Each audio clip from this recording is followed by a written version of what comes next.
En primer lugar, trataremos de examinar la relación vital que existe entre la política y la religión, para ver de qué modo la Iglesia imprimió su sello en la realización y el desarrollo de la vida política europea. Para eso conviene que digamos algo acerca de lo que es la política, porque el error consiste muchas veces, o los errores, en pedirle a una realidad más de lo que esa realidad puede dar. Y yo creo que fue un error del mundo fascista por el cual podía sentir una simpatía, el de que pusieron demasiado sus esperanzas en una faena exclusivamente política, reconquista exclusivamente política, cuando el problema de la decadencia, del aflojamiento de la vida europea está en el nivel religioso, porque es allí donde está el fracaso, es allí donde está la frustración, y es de allí de donde tiene que renacer, si es que renace, la posibilidad de un retorno a una vida más alta, mejor que la que actualmente llevamos. La política, considerada así desde el punto de vista del conocimiento, es un saber práctico. Y aquí conviene decir qué es lo que entendemos por saber práctico, distinguiéndolo de aquellos otros saberes con los cuales puede confundirse y que a veces incluso se confunde en el ámbito de los intereses intelectuales comunes, de los que nos disciernen con claridad cuál es lo propio de un saber práctico, en qué se distingue de un saber teórico o de un saber puramente técnico o poético, como decían los antiguos. ¿Cuáles son las diferencias entre uno y otro tipo de saber? Para que no exista la posibilidad de confundir un saber con otro. Es muy común confundir en la actualidad el saber práctico propio de la política con el saber técnico, y creen que la política es una pura técnica. Aparece este gobierno de los tecnócratas, de los hombres que realizan la faena política descuidando lo que constituye su principal dimensión, que es de carácter moral, práctico. Y es en esta dimensión precisamente en donde la política está íntimamente relacionada con la religión. ¿Qué es una ciencia práctica? En primer lugar, Santo Tomás, cuando habla de ciencia, dice una frase que es interesante meditar, reflexionarla. Propio del que sabe es ordenar, dice él. Propium sapientis es ordinare. Ordenar supone que o bien es algo que yo realizo por mi cuenta, ordeno las cosas dentro de un sistema, o encuentro un hecho ya ordenado en la naturaleza en relación con otros hechos que son de su misma naturaleza. Cuando el orden que relaciona los hechos de un determinado saber está dado en la naturaleza, se dice que a ese orden entonces yo lo contemplo, lo observo, lo capto en la naturaleza misma de las cosas. Tomemos un ejemplo. para mayor claridad. Hay un fenómeno en las plantas que constituye el movimiento propio de la savia, que está relacionado con el follaje, que está relacionado con la raíz, que está relacionado con los jugos que la planta absorbe del suelo. Un hecho cualquiera tiene que ser entendido en este conjunto, en este sistema, dentro del cual cobra sentido, tiene su lugar, tiene su explicación, tiene su sentido. Una ciencia que estudia un orden que está dado en la naturaleza de las cosas se dice teórica. Fíjese que el término mismo teórico, que en latín es cambiado o sustituido por el de especulativo, la palabra teórico apunta en su origen a algo divino, teo, Dios.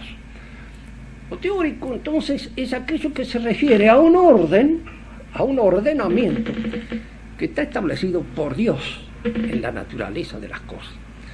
Así que toda ciencia que estudia un orden que yo capto y contemplo en la realidad, en la naturaleza, es teórica.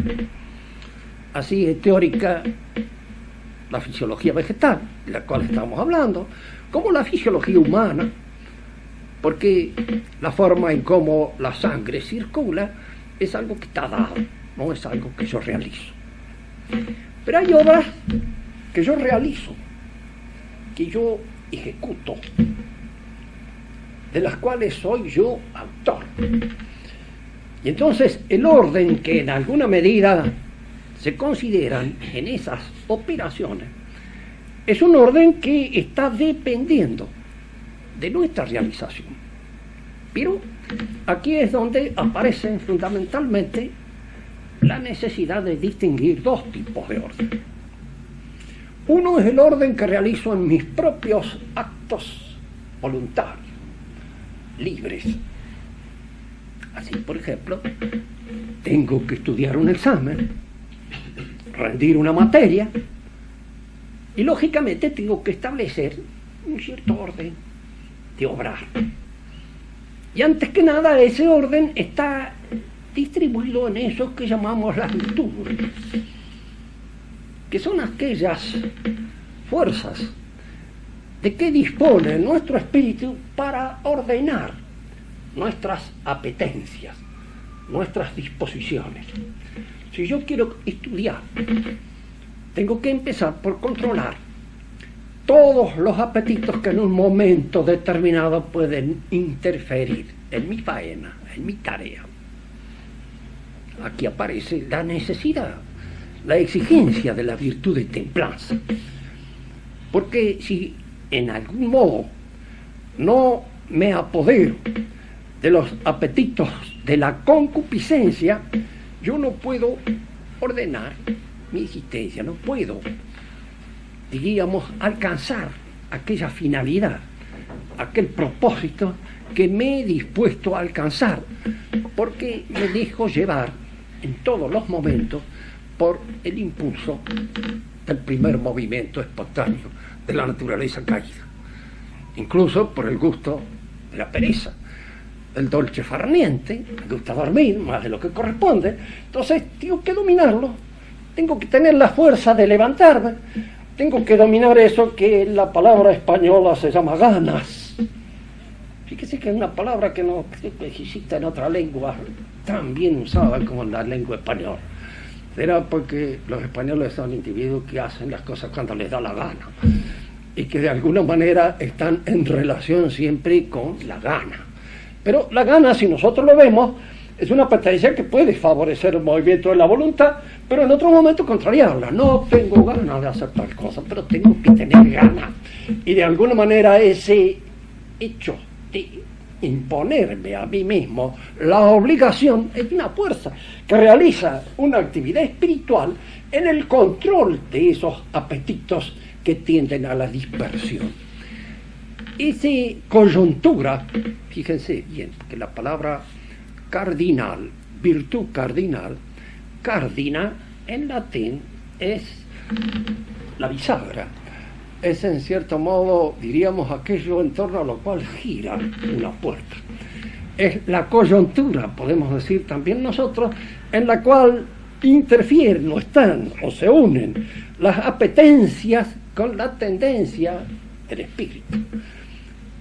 Hay un gozne, hay una bisagra en la cual esa relación viva de la tendencia espiritual con las tendencias apetitivas aparecen mezcladas. Y es necesario que una dominen sobre otra. Y este dominio que el espíritu ejerce sobre las apetencias, nutrición, sexualidad, etcétera, los que se llaman concupiscibles, este dominio se le llama la virtud de templanza. Y es allí donde es necesario imponer orden, empezar por ese orden de virtud. Si yo no ordeno mi vida para realizar, diríamos, una tarea determinada, indudablemente yo no puedo emprender esa faena. Tomémosle la palabra a Marx, por ejemplo, y admitamos que el hombre es fundamentalmente un trabajador, es decir, un hombre que realiza una faena de transformación del universo, del mundo. Esto dice Marx, en muy acuerdo actualmente con el Papa actual, en Labores Exercens, la encíclica. También empieza por esto, por distinguir precisamente al hombre como trabajador. El hombre necesita transformar este mundo en donde está. Y esta transformación la realiza el hombre en un esfuerzo de mancomún con otros hombres. Pero para poder realizar esa transformación, en primer lugar necesita conocer el mundo que va a transformar. Primero que nada. La primera faena para poder transformar una realidad es conocerla. Con qué hondura, con qué profundidad, etcétera, etcétera. Eso dependerá del ejercicio mental que se haya realizado previamente. Un hombre provisto nada más que de la experiencia como campesino conoce algo. Y conoce que necesita agua para poder hacer una chacra, etcétera, etcétera. Y conoce el valor que tiene el agua en el nacimiento de las plantas, en su crecimiento, el valor que tiene el sol, el valor que puede tener un terreno determinado, por una serie de datos, aunque sean muy empíricos de observación, pero conoce.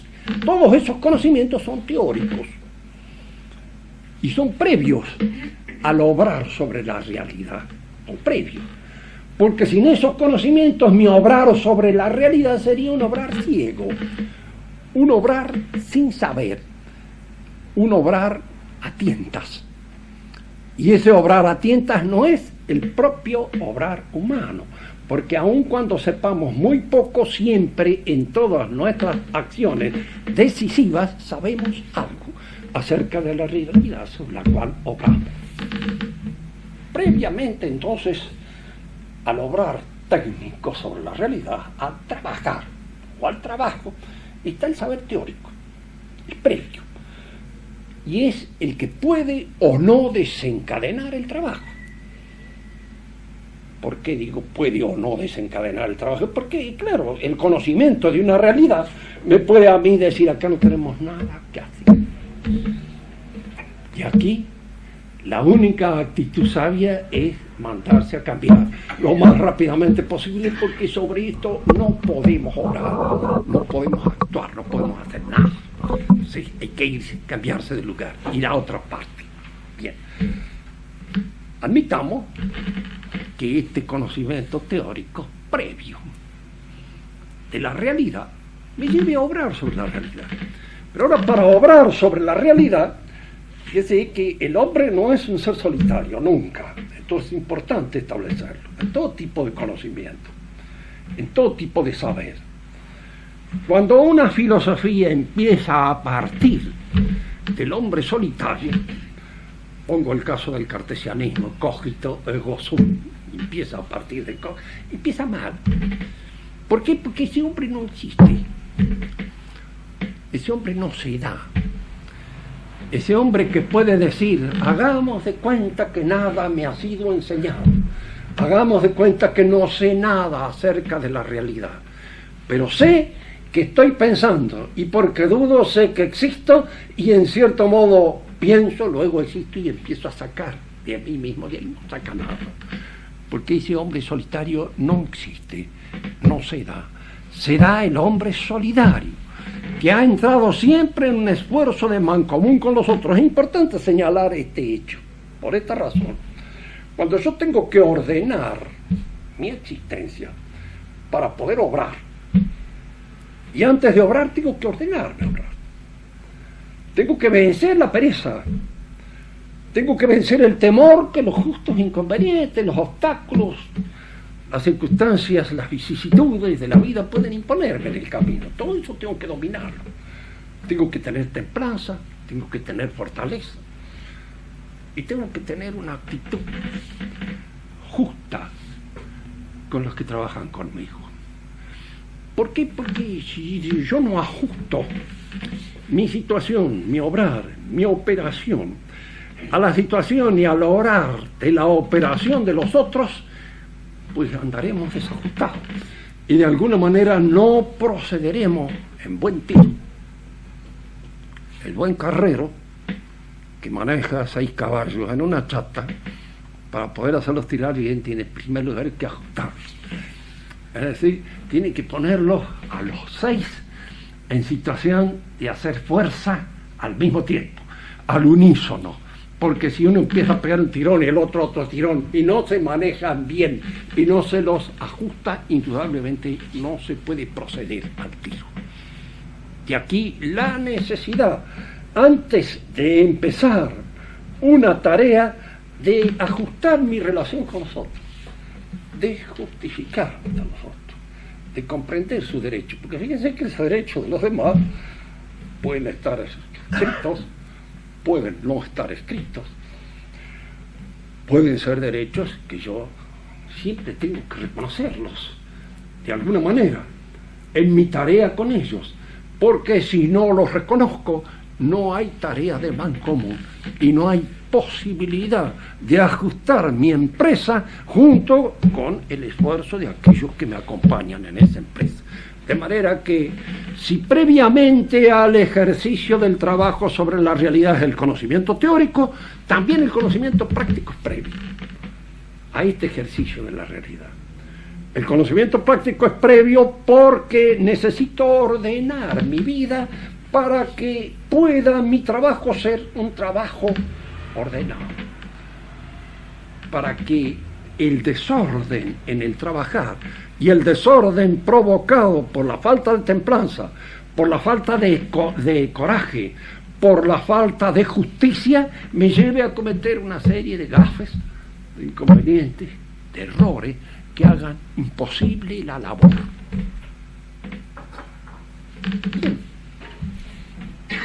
Este es en el pensamiento clásico, ¿no es cierto? Para Marx, por ejemplo, lo teórico está subordinado a la acción. ¿Por qué? Uno puede pensar, era un imbécil, no sabía pensar, porque lo que te ha dicho es claro. Él no lo veía así. Él tenía una visión de la realidad que no era precisamente la de un imbécil. Pero allí es donde aparecen ciertas cosas que convienen ser examinadas con mayor equilibrio. Para él el hombre se definía como demiurgo, como actor sobre la naturaleza. De hecho, diríamos, el conocimiento era un conocimiento que surgía de la faena práctica que el hombre realizaba sobre las cosas, de su capacidad de transformarlo. El hombre advertía que la tierra podía ser laborable, en tanto la labraba, en tanto la trabajaba. Y aquí podíamos decir, él subordinaba la faena de transformación de la realidad al conocimiento. El conocimiento servía para el ejercicio práctico, estaba subordinado a él, sometido a él. ese conocimiento entraba, diríamos, siempre en las necesidades de las exigencias de carácter laborable, porque él confundía toda la faena del hombre con una faena poética. Si el hombre es ante todo un trabajador, un transformador de la realidad, necesita hacer un proyecto para transformar esa realidad, y ese proyecto para transformar la realidad él le llamaba teoría. Y entonces, lógicamente, si necesitaba un proyecto para transformar la realidad, una teoría, según el lenguaje de él, esa teoría tenía que estar subordinada a la posibilidad de ser realizada. Yo no puedo pensar en hacer una casa si en alguna manera no la someto a las posibilidades efectivas que tengo de hacerla. Si tengo dinero, si tengo los elementos, si están los materiales, si esos materiales existen, etcétera, etcétera. Entonces yo tengo que subordinar todo a eso para poder efectuar mi faena de construcción de una tarea. En el pensamiento tradicional, la palabra teoría no significa el proyecto de conformidad con el cual yo opero en la tarea de realizar una cosa. Significa un orden que está dado en las cosas, opera así. Y este orden me es impuesto por las cosas. Fíjense que aquí también conviene pensar de esta manera. Cuando nosotros a veces hablamos un poco abusivamente diciendo, bueno, pero yo puedo contemplar teóricamente una casa. No tiene sentido esa expresión. ¿Por qué? Porque una casa es una realidad operativa, es una realidad técnica, y debe ser pensada, vista, considerada, etcétera, etcétera, como realidad técnica. No es una realidad teórica. Una realidad teórica es algo que está dado en la realidad. Y la teoricidad de un conocimiento lo impone el carácter de la cosa, no mi actitud frente a la cosa. Cuando yo cambio aquí la designación de la ciencia, partiendo de mi actitud frente a las cosas, no estoy en idealista, ya no estoy más en realista clásico. Para el realista clásico lo que impone y determina el carácter de un saber es la característica efectiva, real, de esa cosa que yo conozco. Yo conozco médicamente si efectivamente estoy considerando una realidad para curarla, para sanarla, para enderezarla o aliviarla de alguna manera. Entonces es la realidad la que hace que mi conocimiento sea médico, o que sea ingenieril, o que sea de cualquier otra naturaleza. La realidad es la que impone la forma al conocimiento. La realidad práctica entonces es el orden que yo establezco en mi conducta. Pero mi conducta no es mi conducta personal. Una conducta pura y exclusivamente personal, solitaria, no existe. Mi conducta es en relación con los otros. Mi conducta surge de una situación de solidaridad, de una situación de relación de mancomún con los demás.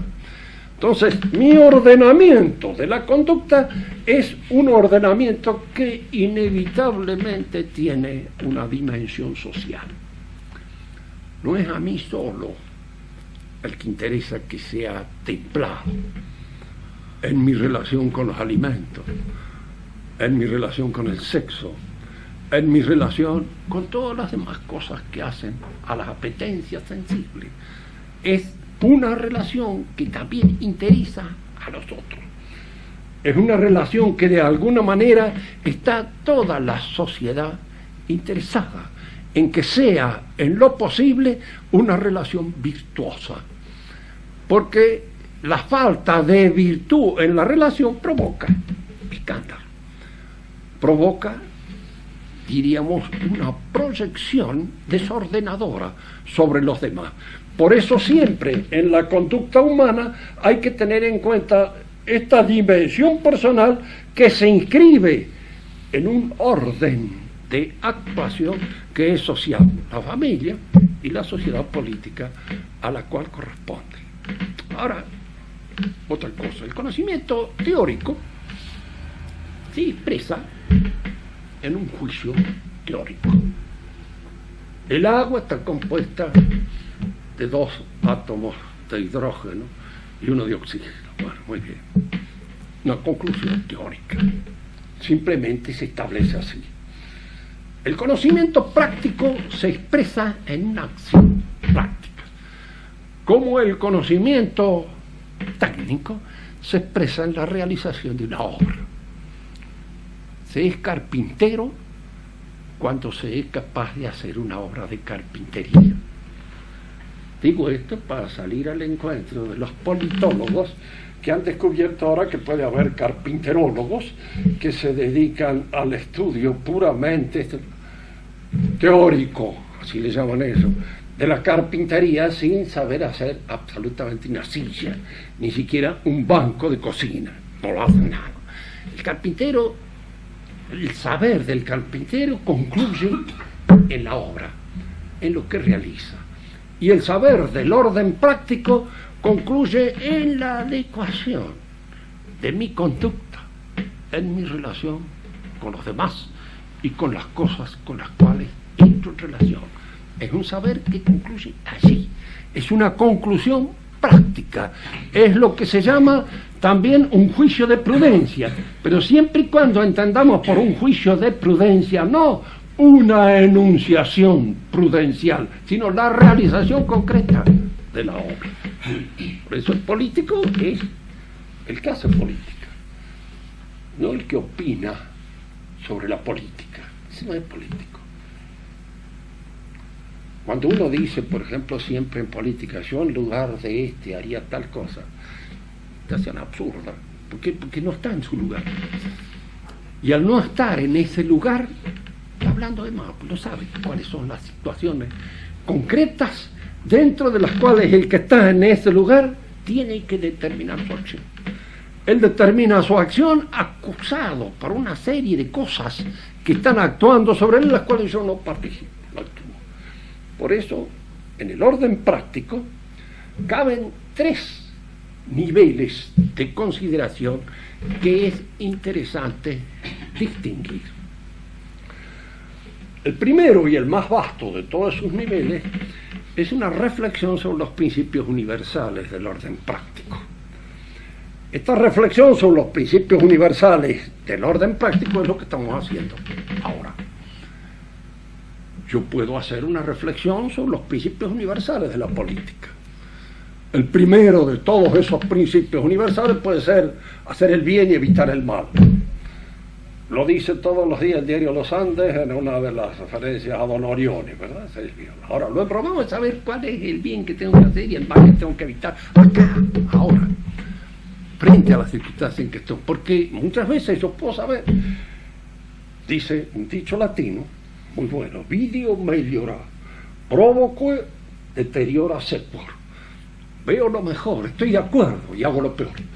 ¿Por qué? Porque en el momento en que parto para hacerme fallan las virtudes, tengo miedo y el miedo me echa a perder toda una relación. Soy poco templado y la falta de templanza me echa a perder toda una buena acción. Digo esto para todos aquellos frecuentadores de Maquiavelo que dicen que Maquiavelo descubrió que la política no tenía nada que ver con la moral. ¿Qué va a descubrir eso? Nunca lo dijo tampoco. Maquiavelo no era ningún imbécil. Lo único que hizo fue dar una serie de consejos, algunos de ellos no muy decentes, en torno a la aptitud para conseguir el poder, conquistarlo. Pero no dijo eso porque de ninguna manera pudo pensar en algún momento que al hombre que tiene que decidir sobre una faena política no le hacen falta la existencia de las virtudes. No tiene que ser templado, no tiene que ser valiente, no tiene que ser justo. Todas esas son cosas absolutamente necesarias para que su juicio práctico, que en un momento determinado se pronuncie, sea un juicio admisible, sea un juicio aceptable y no esté vulnerado ni invalidado por una falta de valor, por una falta de templanza, por una falta de prudencia o por una falta cualquiera que corresponde al orden de las virtudes en las cuales debe tener. Sí, corresponde. Es así. y que inevitablemente se impone. Lo que pasa es que a veces da alguna razón al maquiavelismo el que ciertas actitudes en el que tiene el manejo de la cosa política no pueden ser resueltas de la misma manera que aquellas que pertenecen al orden de la vida práctica personal. Yo puedo ser muy generoso con mis cosas, pero no tengo por qué ser generoso con las cosas que no son mías y de las cuales soy administrador. Yo puedo ser muy dispuesto a perdonar un gesto, una ofensa que alguien me haya hecho a mí personalmente. Está hecho a toda la sociedad. Ya a mí no corresponde la misma actitud de perdonar, porque tengo que atender y considerar las exigencias del bien común para que el perdón sea admisible, si es que es, o no se pronuncie, porque no corresponde, porque pongo en peligro el orden mismo de la sociedad si doy y concedo con demasiada facilidad una actitud muy generosa. Esto es lo que reprochaba en un momento determinado Maquiavelo a la actitud del sacerdote. El sacerdote está actuando en otro plano. El sacerdote perdona al que va y se arrepiente y produce su acto de contrición. Pero esta forma de proceder propia del sacerdote yo no la puedo transportar así nomás, sin más, al orden político. Y en el orden político, en un momento determinado, el que obra tiene la obligación de castigar, no de perdonar, sino de castigar, y a veces de castigar duramente, lo cual no significa que no le dé entrada al sacerdote, para que de alguna manera este que está condenado a muerte salve su alma y tenga la última posibilidad en su existencia, porque esto es aparte. Pero el hombre que lleva en sus manos la responsabilidad del orden no puede obrar exactamente con la misma actitud que el sacerdote, porque él está administrando otra clase de bienes, otra clase de realidades, que no son aquellas dentro de las cuales el sacerdote se mueve. Por eso es conveniente hacer estas distinciones que Maquiavelo las ha hecho, no a veces con demasiada precisión. No era teólogo precisamente, era un hombre más que nada que había actuado en el orden de la política con bastante cinismo en general, pero que no era ningún torpe como para no saber pensar de que en la política se actúa de una manera, diríamos así, prudente, y que son de exigencia la existencia de todas las virtudes. Hay entonces un primer momento, una primera reflexión, que es la reflexión sobre los principios universales del orden moral, a los cuales yo los puedo examinar y puedo ser un experto en el examen de esos principios universales, sin que eso me constituya en un político, ni mucho menos, porque es un pensamiento que pertenece más bien al orden filosófico. Hay una segunda dimensión práctica, que es la situación, el examen, el conocimiento de la situación. Examen y conocimiento de la situación que no hay que exagerar hasta caer en esto que hoy se llama el situacionismo, el moral. Es decir, la situación explica muchas cosas que en el orden de los principios podrían no estar de conformidad con la situación. Santo Tomás mismo da un ejemplo muy lindo. Hay que devolver lo ajeno, es un principio. Le devuelvo el arma que tengo en este momento en mis manos a este tipo que está loco. No se la devuelvo. Entonces el principio no funciona. ¿Por qué? Porque la situación me exige obrar de conformidad con las exigencias que la situación impone.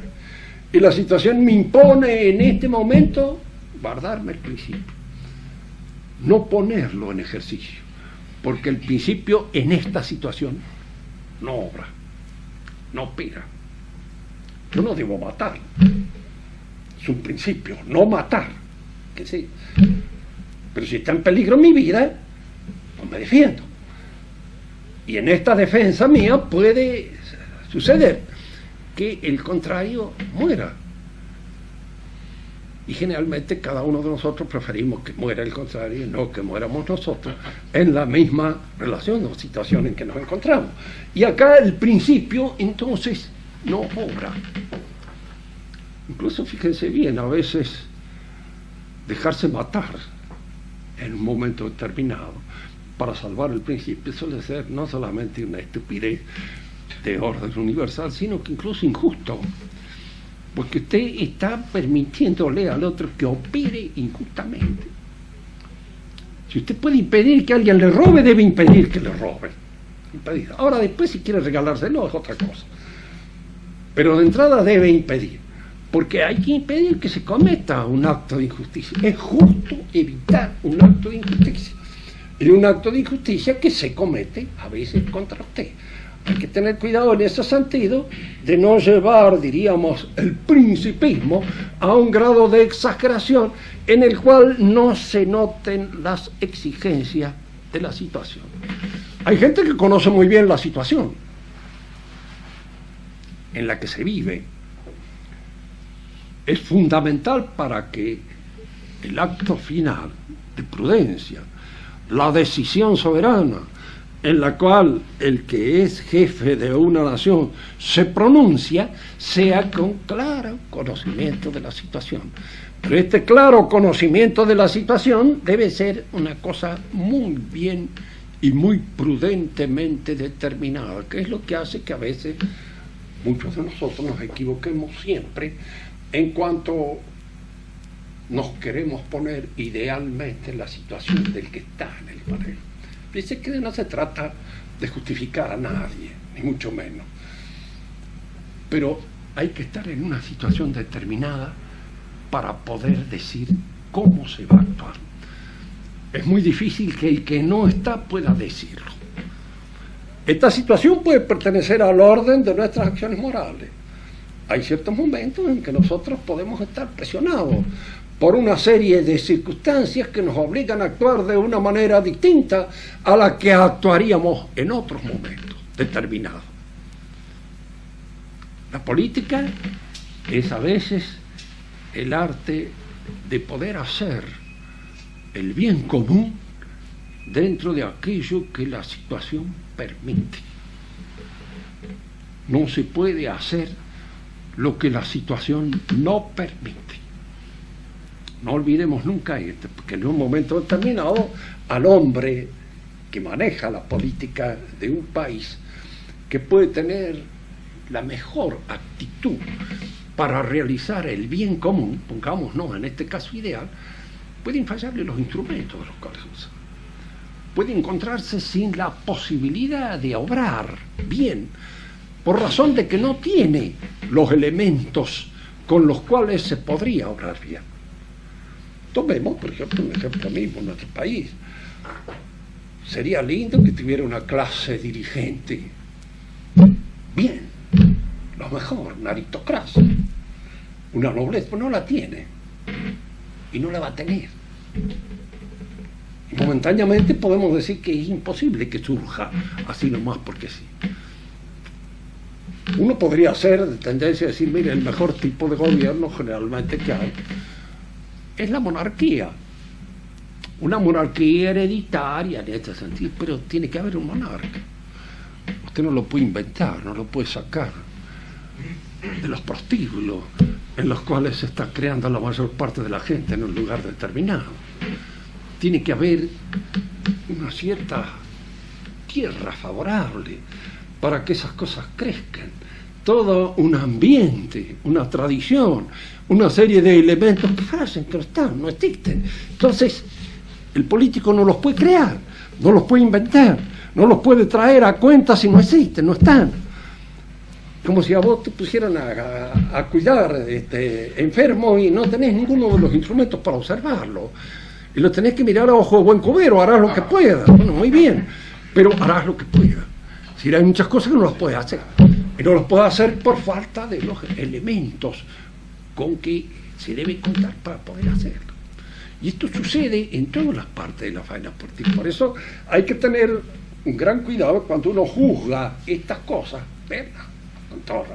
Ahora, es indudable también que a veces usted pone al frente de un país un bachicha cualquiera y usted sabe que de ahí usted no puede sacar gran cosa. No puede suceder. No, ¿qué quiere esperarse? ¿Qué puede hacer este tío? No tiene condiciones, se ha formado mal, está mal informado, tan mal, tiene mala cabeza, malas juntas, malas costumbres, una serie de cosas que hacen que la acción de él vaya a ser inevitablemente defectuosa, como consecuencia de todos esos elementos negativos que obran sobre él y que actúan sobre él. La última dimensión de la faena práctica es el juicio. El decir, hago, realizo tal cosa.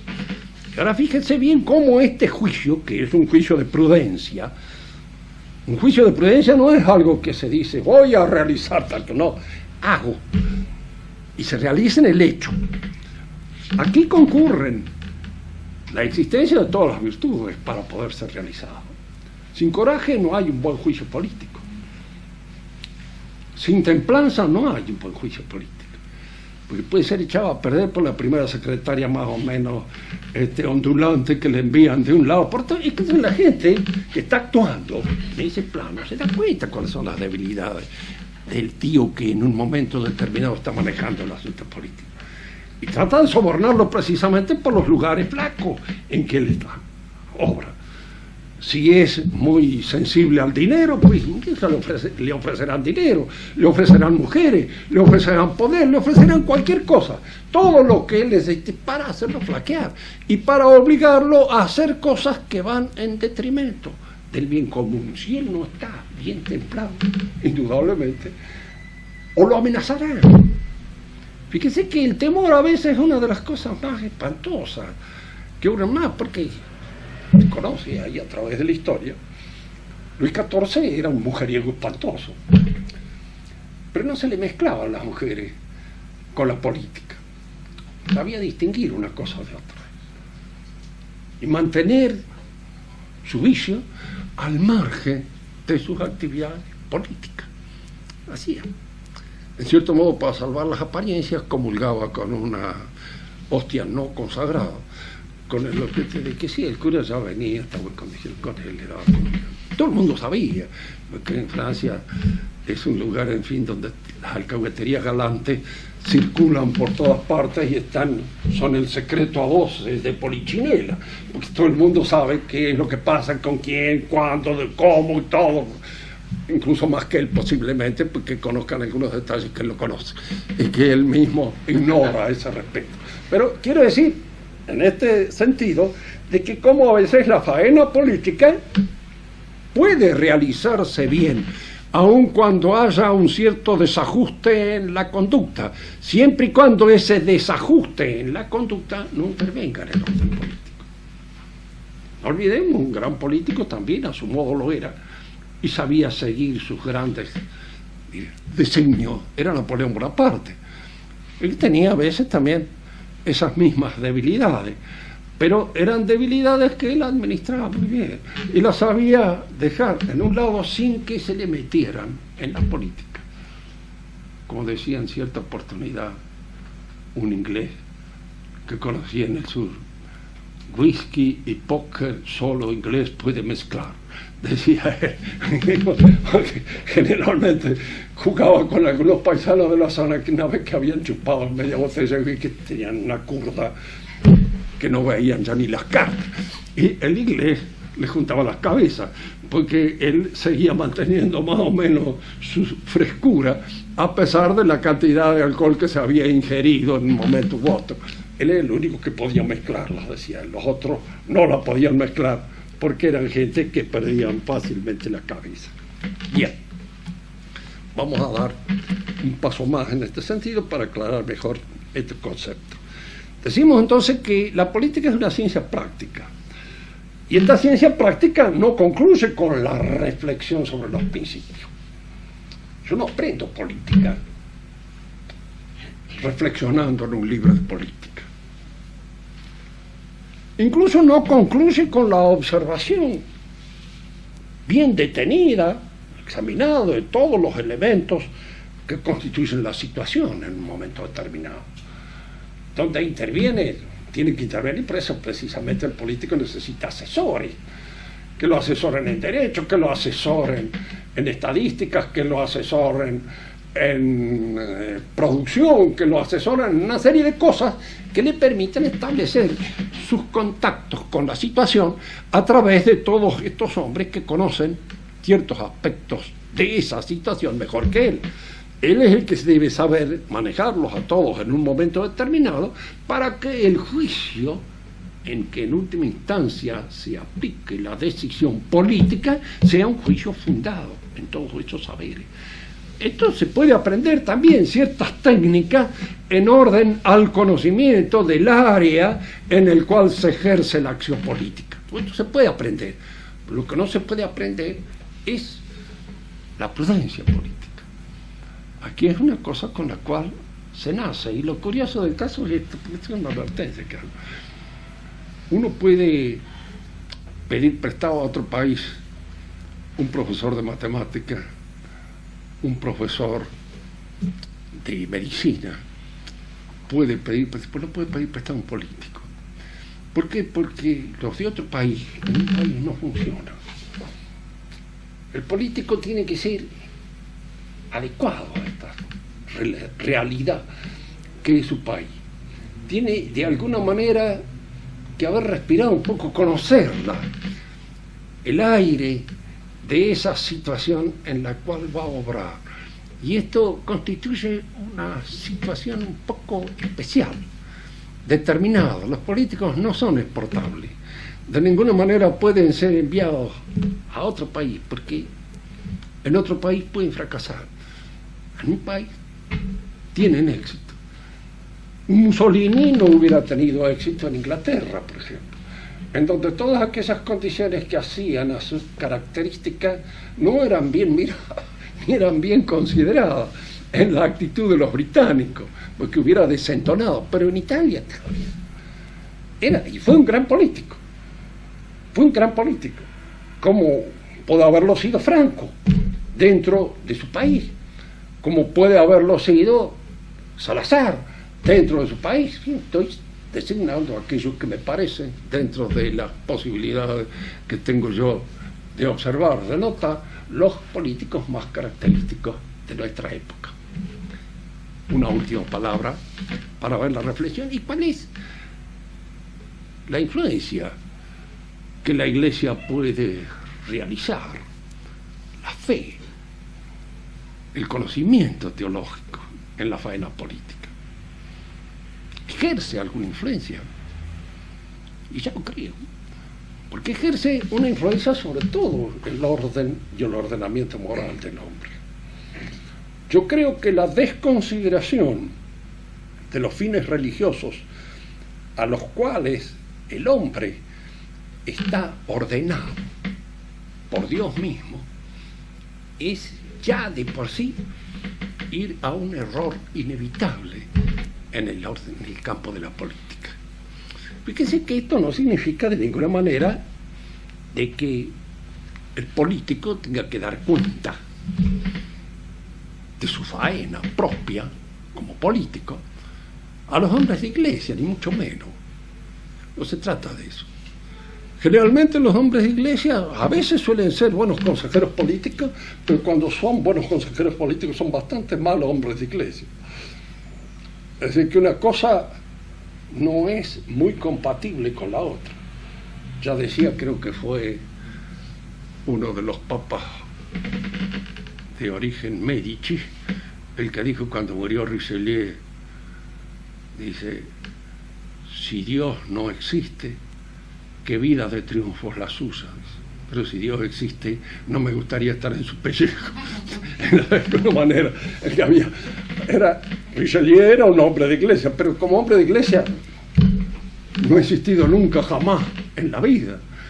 No ha dado absolutamente ni siquiera un buen ejemplo, pero como político era un hombre hábil y de una inmensa habilidad para conseguir aquellos beneficios que la política imponía a su país, en orden a su país.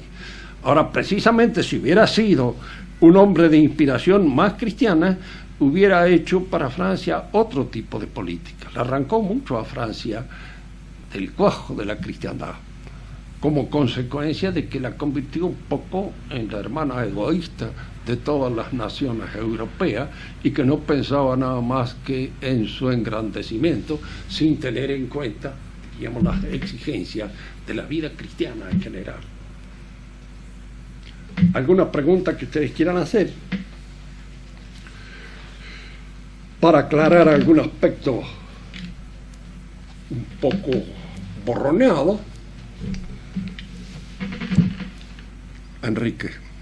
Sí, no, vos tenés la obligación, pues tenés todos estos aparatos. Sí. Yo tengo una duda, una cosa que no puedo entender. La diferencia que hay entre el orden o la relación entre el orden, la organización y las virtudes, la fortaleza, la prudencia. ¿La organización? La organización, el orden y las virtudes. Fortaleza, firmeza, prudencia, templanza. ¿Cómo se organiza eso? Ese orden de virtudes. El orden de virtudes y la organización, además. Sí. La relación, claro.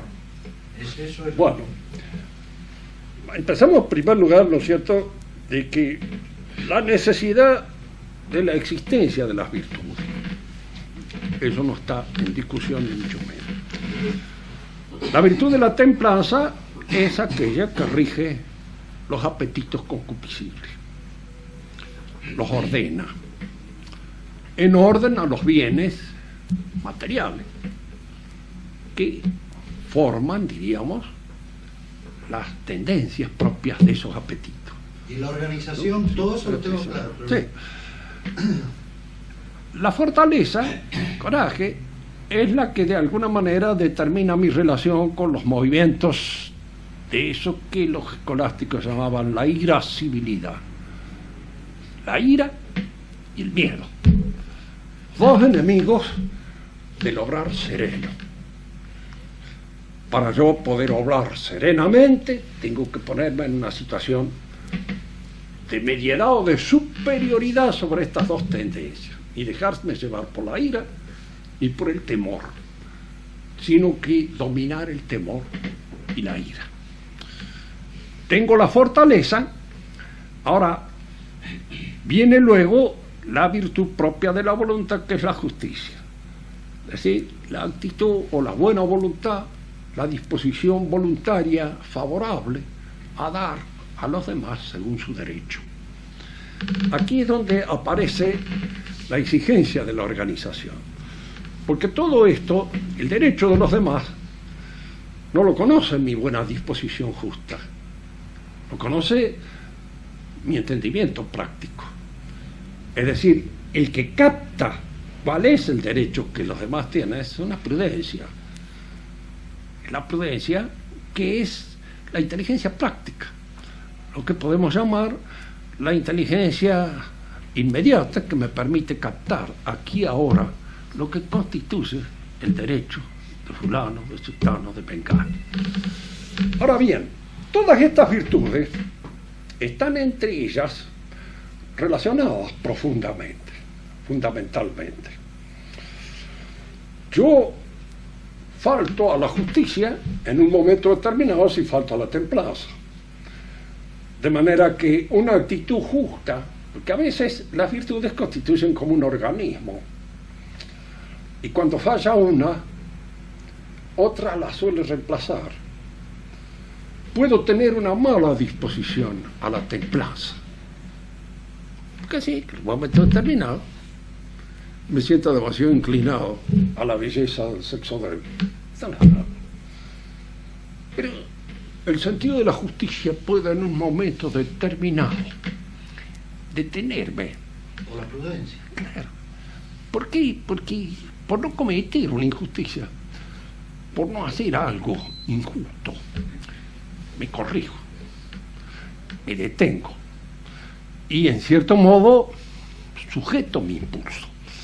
porque allí está actuando esta otra consideración, que consiste en la dignidad de la persona, a la cual yo, por una preferencia puramente concupiscente, a lo mejor la falto a eso. Pero la virtud que conduce a todas las demás, la que de alguna manera las coordina, las liga, las sistematiza, es la prudencia. Es aquella que en un momento determinado me dice a mí que es bueno, a pesar de lo templado que coma, o lo que me dice en un momento determinado que tengo que evitar concederle a esta persona más derecho de aquel que le corresponde, porque a lo mejor tengo una implicancia, un deseo, diríamos así, de generosidad excesivo, a dar más de lo que corresponde. Y al dar más de lo que corresponde, creo una situación de injusticia, como consecuencia tal vez de mi generosidad. Entonces, lo que obra, diríamos, en la coordinación y en la armonía de todas estas virtudes, es la prudencia.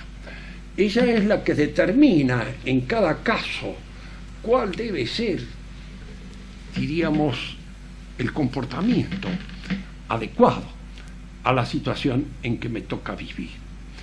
Pero para que la prudencia obre, tienen que estar las demás virtudes ajustadas, tienen que existir, tienen que hacerse sentir, tienen que de alguna manera pronunciarse, porque si en un momento determinado yo no domino la concupiscencia, una actitud concupiscente arruina mi prudencia. Si en un momento arruina mi carácter de la justicia, porque entre las virtudes hay un orden. Las más bajas, templanza y fortaleza, están subordinadas a las más altas, justicia y prudencia. Entonces, cuando yo no domino mis situaciones inferiores, estas pueden actuar en desmedro de la justicia y en desmedro como consecuencia de la prudencia. La virtud rectrix, la que dirige a todas las demás, es la prudencia. Pero la prudencia obra y actúa en la medida en que todas las demás son sanas. Y obran sanamente y actúan sanamente, algunas corrigiéndose con otras, porque sucede en el orden moral lo que sucede en el orden físico. A usted que le gusta nadar, en un momento determinado sabe que a veces hay personas que no tienen piernas muy fuertes, pero se sujetan en los brazos que los tienen más fuertes, y entonces nadan más con el brazo que con las piernas, y otros al revés, nadan más con las piernas que con el brazo. Y así como ese equilibrio se realiza en conjunción en el cuerpo, de acuerdo con las aptitudes de cada uno, en el orden moral sucede lo mismo. Es decir, cuando a mí me flaquea una virtud, hay otra que la compensa. Y hay otra que de alguna manera obra correctoramente sobre esa. Impide que tal o cual falta de virtud me lleve a una situación de desmedro, siempre que obre con él. Eso es lo que sucede, lo que debiera suceder en el terreno de la salud. Es decir, no olvidemos que somos naturalezas caídas y que indudablemente, generalmente, el desajuste viene como consecuencia de que cedemos al pliegue de la caída. El pliegue de la caída es demasiado pronunciado, demasiado fuerte. Y entonces, lógicamente, en un momento determinado podemos cometer y ir contra toda justicia, incluso deplorarlo. Y para eso, precisamente, después deplorarlo. Y deplorarlo a veces en el momento en que lo estamos haciendo. Ya lo estamos deplorando. Ya de alguna manera estamos lamentando hacer lo que estamos haciendo. Y en un momento determinado eso no sucede, como consecuencia de que no hemos perdido la conciencia del bien y del mal. No la hemos perdido. Cuando eso se ha perdido, ya no hay entonces ya forma ninguna, porque uno ya no tiene idea de que obra bien o de si obra mal. No sé si ese individuo existe, no sé. Puede existir. Yo me acuerdo que una vez teníamos un soldado paraguayo que se había peleado la noche antes y había matado a uno de una puñalada. ¿Quiere creer que a la mañana, cuando vino a buscarlo la policía, no lo podíamos despertar de los dormidos que estábamos? Yo no hubiera dormido quién sabe cuánto tiempo, no hubiera podido, que estaba dormido como un tronco. Se despertó y no es porque hubiera bravo borracho, no. Yo tenía idea de que era peleador, mató una puñalada y lo conocí. Entonces no tenía más conciencia de lo que del crimen que había cometido, no tenía ninguna conciencia. Por lo menos no lo afectaba para poder dormir. Yo no sé si me he hecho entender. Clarísimo. En este sentido, de que como todas estas cosas proceden así, de esa manera, un poco la salud moral es un poco eso. La mayor parte de nosotros a veces tenemos una cosa más fuerte que nos permite aferrarnos a ella para librarnos de algunas tentaciones que son nuestras debilidades y las que nos llevan a cometer a lo mejor siempre inevitable. Entonces uno se aferra un poco como la justicia, sobre todo el orden de la justicia es el que a veces más actúa en el terreno incluso de la concupiscencia, de la concupiscencia